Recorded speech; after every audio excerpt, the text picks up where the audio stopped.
Hi, this is Jim Sporer with ISSIP, the International Society of Service Innovation Professionals, and we're kicking off our special series with Penn State University on transformation by industry sector, starting with healthcare. And I have to say, our first presenter here, Harvey Castro, MD, is a real change leader when it comes to thinking about the change of the healthcare industry with AI and other advanced technologies. So, Harvey, it's a great pleasure to have you here today. Thank you for having me. Honestly, it's an honor for me to be on here. So thank you. And I have to just show one slide um, before we go through the questions here.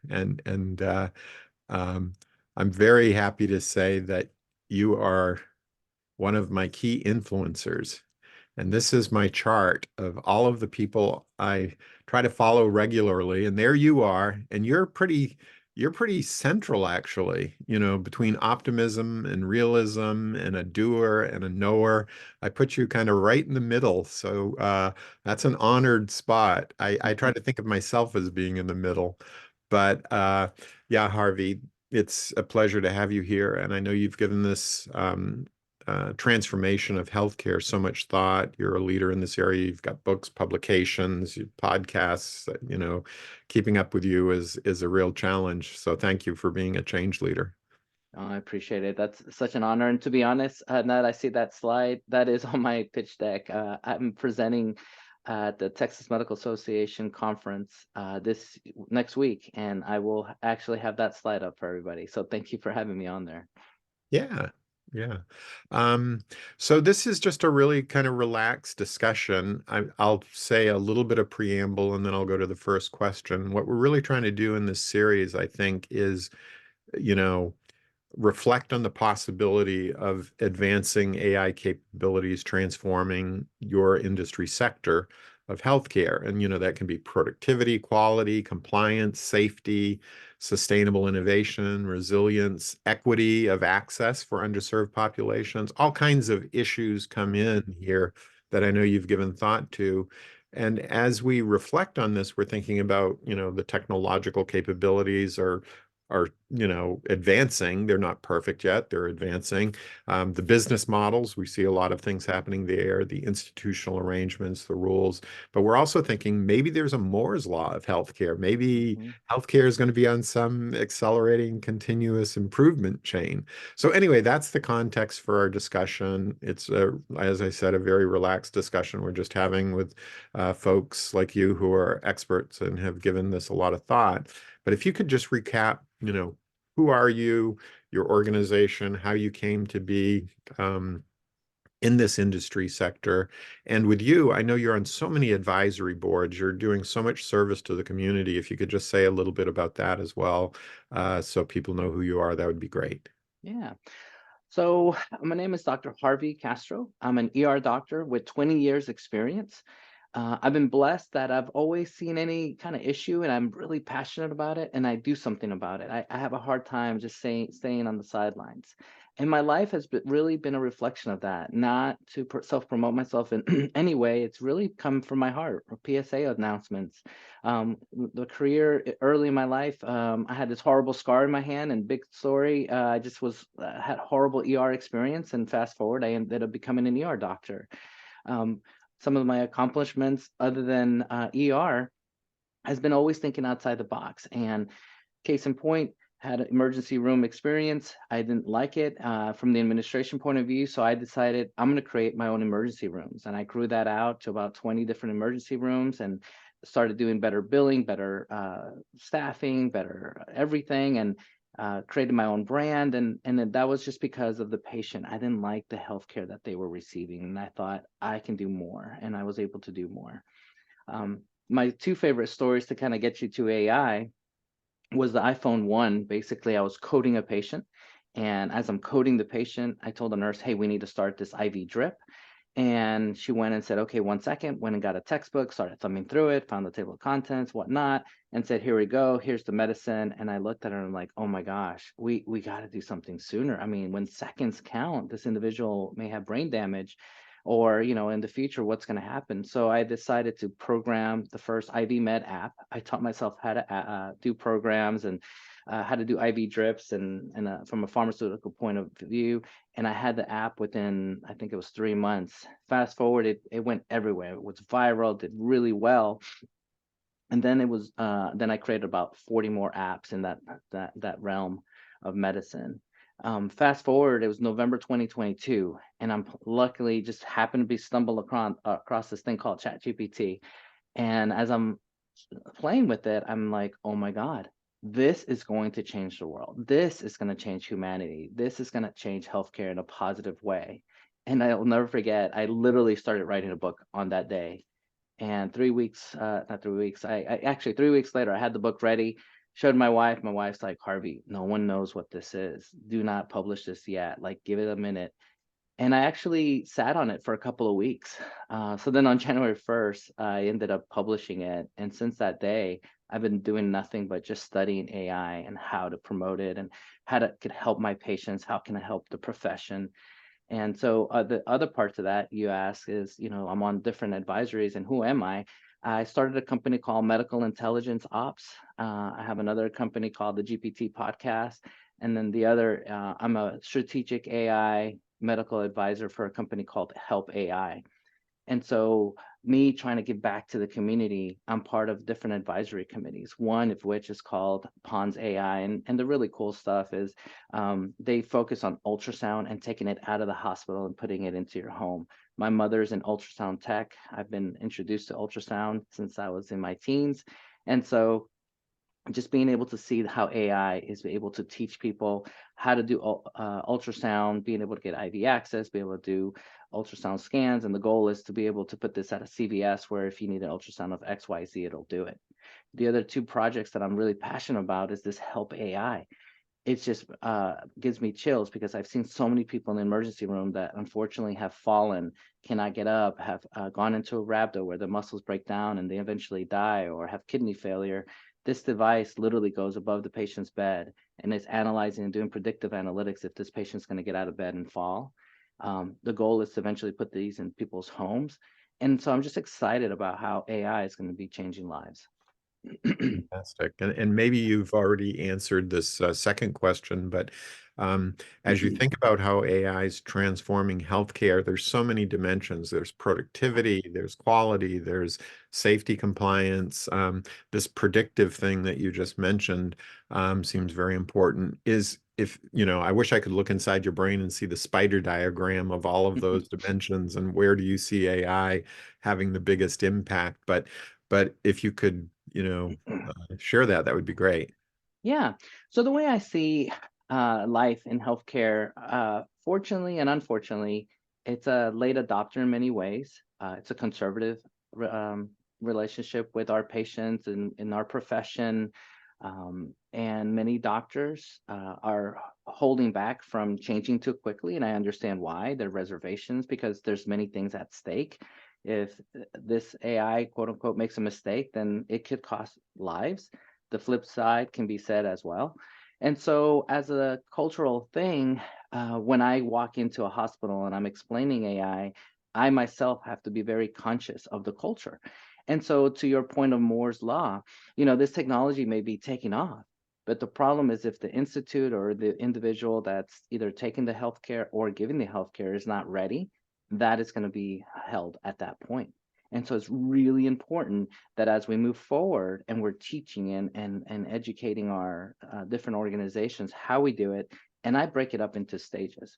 I want to make sure that they take baby steps, basically crawl, walk, and then run. Because if we go too fast, it may cause the institute or that person to hold back and say, I don't want this. So I understand that I have to be very sensitive.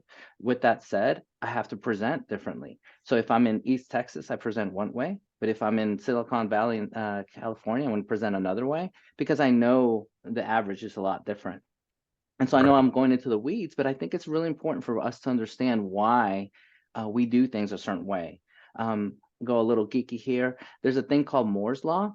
And basically, it shows that this technology is literally exponential, but then our organizations are linear. And the bigger the gap becomes, the more stress goes on that organization, where that organization, even if they don't want to change, the gap is so big that they're forced to change. And so one of the things I always say is like, oh my gosh, hospitals are still using fax machines. Why? Yeah. Why are we using fax machines? And so to now I'll go into your question. I see it as in baby steps. The first one is let's use some low hanging fruit. I'm in Dallas, Texas. I used to be living in New York City. That's where I grew up. And so, depending on my patient, will determine how I speak to them. So, I'm Mm, saying let's use AI the same way. So, if I talk to a 5 year old, let's use AI to break it down to a 5 year old language. If right. I'm speaking to someone in Spain that's originally from Spain and speaks Spanish, and I tell them about a Texas football game and how that relates to healthcare, they won't understand. They'll think football, I'm probably meaning soccer, Right. and then everything is off.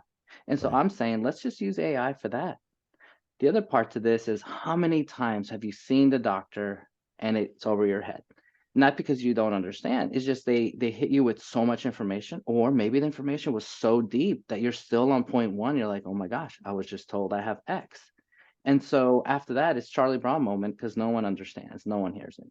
And Right. so what I'm proposing to my doctors is like, hey, let's use AI, let's clone your face, let's clone Mhm. your voice, let's transcribe this and then give that to the patient. So that way when they go home, they have your face, they have your voice, they have you going through the points, they can go back and say, oh yeah, Dr. Castro did say XYZ. Oh yeah, I need to talk to him more about this.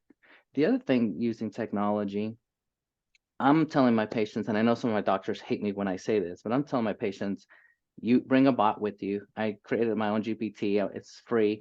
And my goal was just ask questions.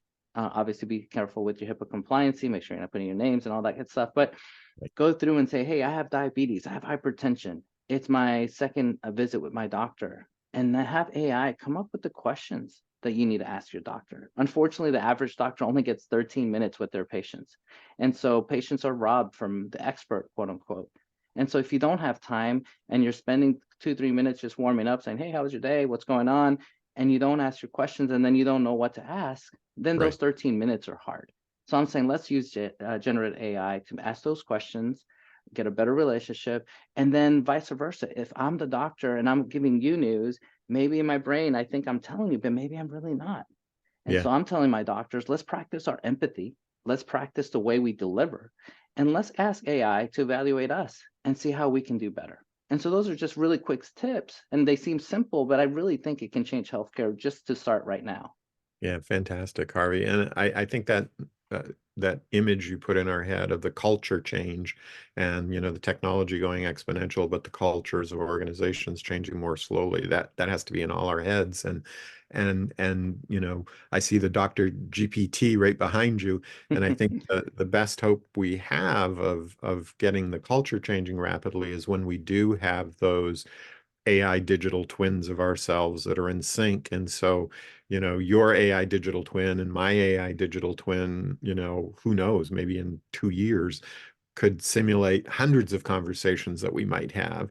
And Mhm. then, in our leisure, we can watch some of those before we actually have our, as a rehearsal for the kind of conversation we want to have. We could watch those and probably have more productive conversations as these capabilities improve. Obviously, there's limitations right now, but I did want to ask you specifically about two technologies. You've already hinted at one, the AI digital twin, but as you think about humanoid robots, because they're coming as well, and these AI digital twins, and you think about automation and amplification, um, are there things that come to your mind as you think, about those humanoid robots and AI digital twins? Anything pop to mind about those technologies?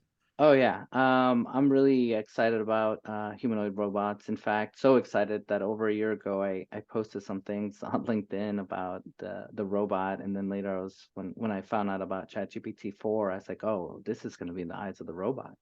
And then I was giving examples to doctors, and their mouth was just had dropped. And let me explain what I was basically saying.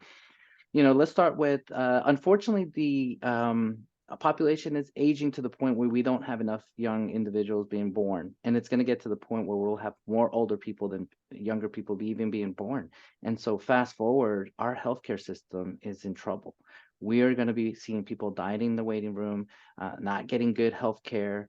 We're already seeing that now, but it's going to get worse. And so in my mind, I'm like, we need to do something. What is that solution? And to me, it's AI plus robots. And I know I get a lot of slack for saying this, but let me explain.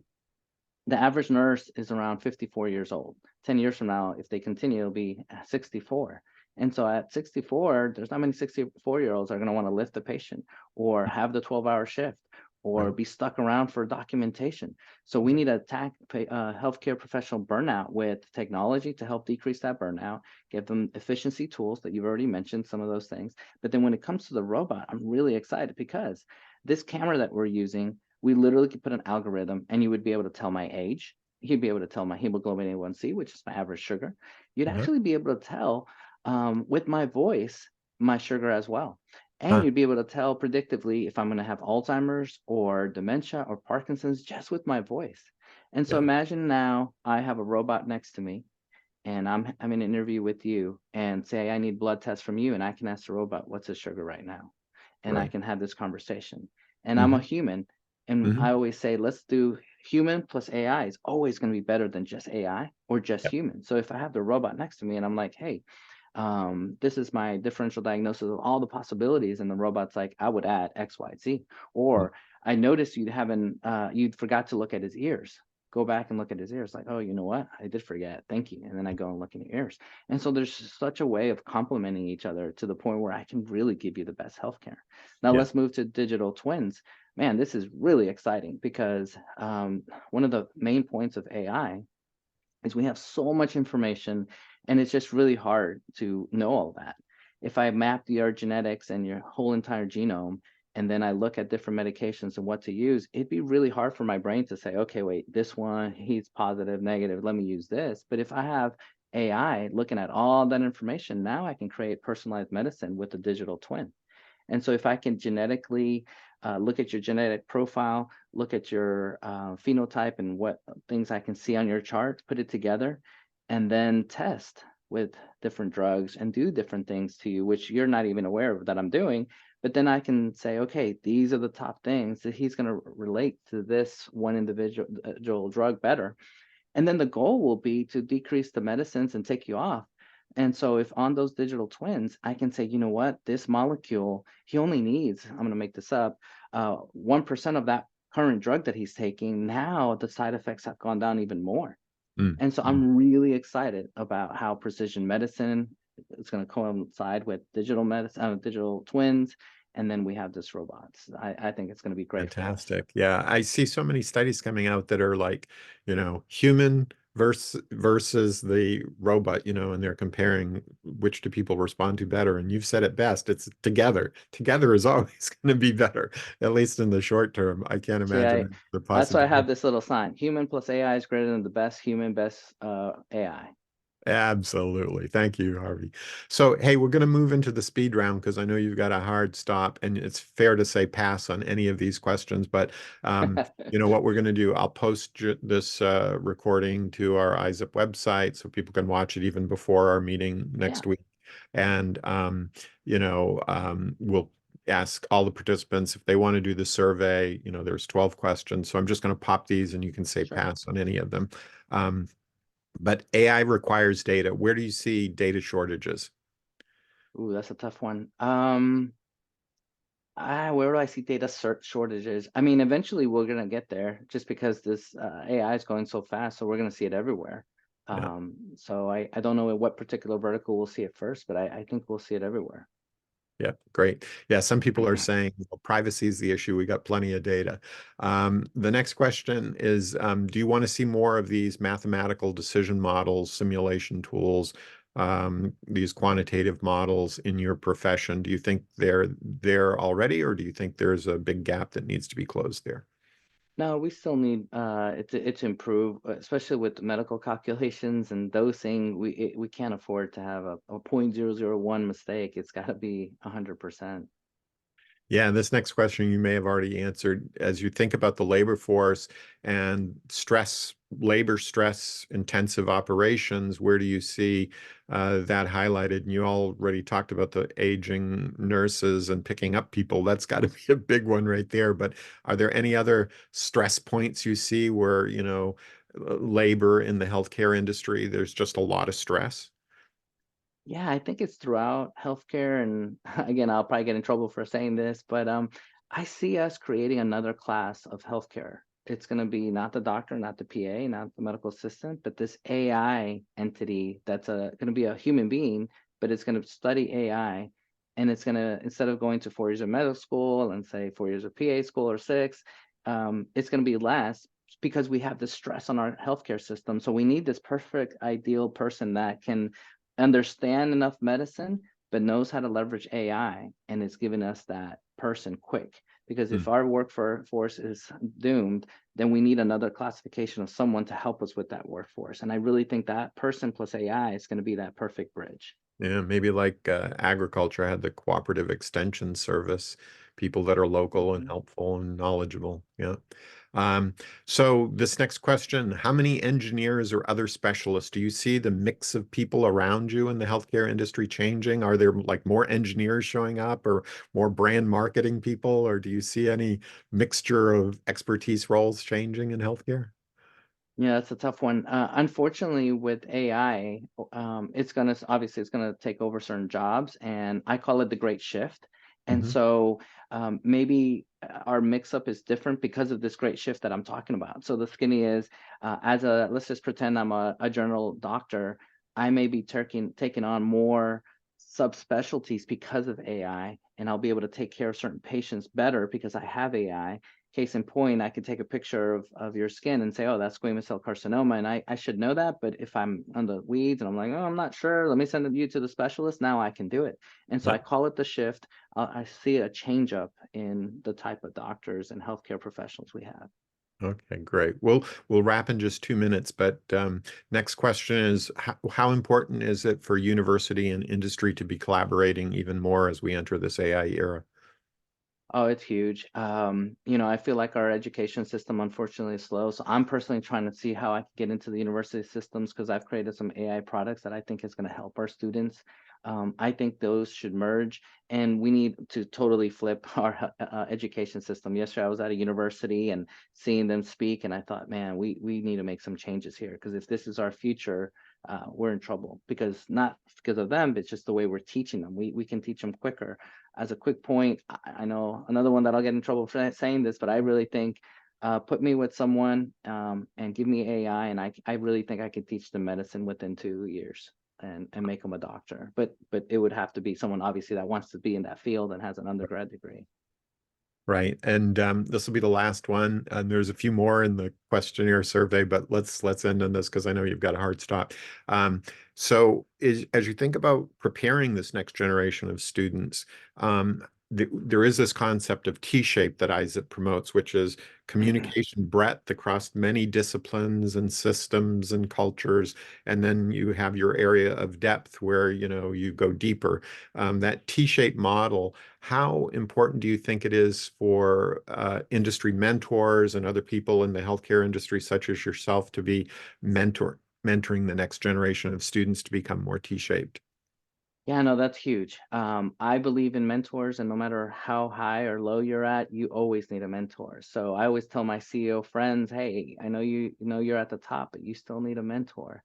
And so I think it's so important to have that spectrum of understanding, but then having that someone that can really dive deep with you and really explore that. And the way of learning is to obviously I want AI, but I've seen having people with experience, that clinical gestalt or that those years of experience, AI doesn't have that. And so I highly encourage people to do that. Great, fantastic. And I have to say, as a retired person, I'm getting a lot of energy when I mentor the students. That reverse mentoring thing works at all That's ages and cool. all stages of career. Well, Harvey, this has just been great. I know you have a hard stop. Your time is very valuable. We really appreciate you sharing it with us, and we'll be in touch for next steps. I'll keep you posted. Thanks so much, Harvey. Well, honor to see you. And then since you're cutting it. We could do a little more later if you want, if you need. I don't mind helping. I just there's this thing for Grok. You've heard of Grok, right?